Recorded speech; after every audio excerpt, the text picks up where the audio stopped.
Tu t'es déjà réveillé à 3 heures du matin avec l'impression qu'un courant électrique traversait tout ton corps?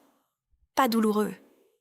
Plutôt comme te souvenir de quelque chose que tu aurais oublié depuis des vies entières. C'est exactement comme ça que ça a commencé pour moi. Je sais, dès qu'on parle de lémurie, de code de lumière, d'activation énergétique ancienne, ça peut sonner complètement déconnecté du réel. Je le comprends vraiment. Mais voilà ce que j'ai appris. L'énergie, elle ment pas. Peu importe comment tu l'appelles, quelque chose se déplace. Profondément. Ça commence souvent de façon très subtile. Tu te retrouves attiré vers certains cristaux sans vraiment savoir pourquoi. Tu t'arrêtes devant l'océan plus longtemps que prévu, avec une sorte de nostalgie pour un endroit où tu n'as pourtant jamais mis les pieds. Tes rêves changent. Tu perçois des choses que tu ne percevais pas avant. La conscience dans les plantes. Une mémoire ancienne qui n'est pas exactement la tienne.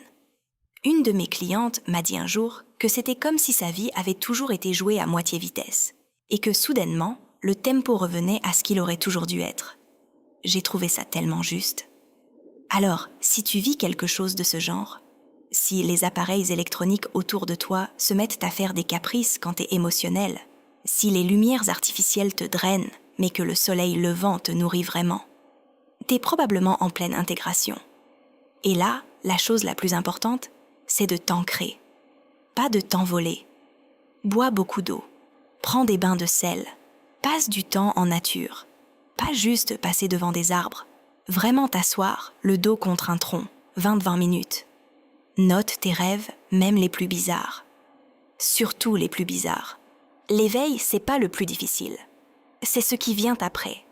Continuer à vivre dans le monde ordinaire avec une conscience qui s'est élargie, ça demande du temps et de la douceur. Ce que ces fréquences anciennes te demandent, c'est pas de devenir quelqu'un d'autre. C'est de devenir plus toi-même que tu ne l'as jamais été. Alors aujourd'hui, juste une question à garder avec toi. Dans quelle partie de ta vie est-ce que tu te sens encore à moitié vitesse ?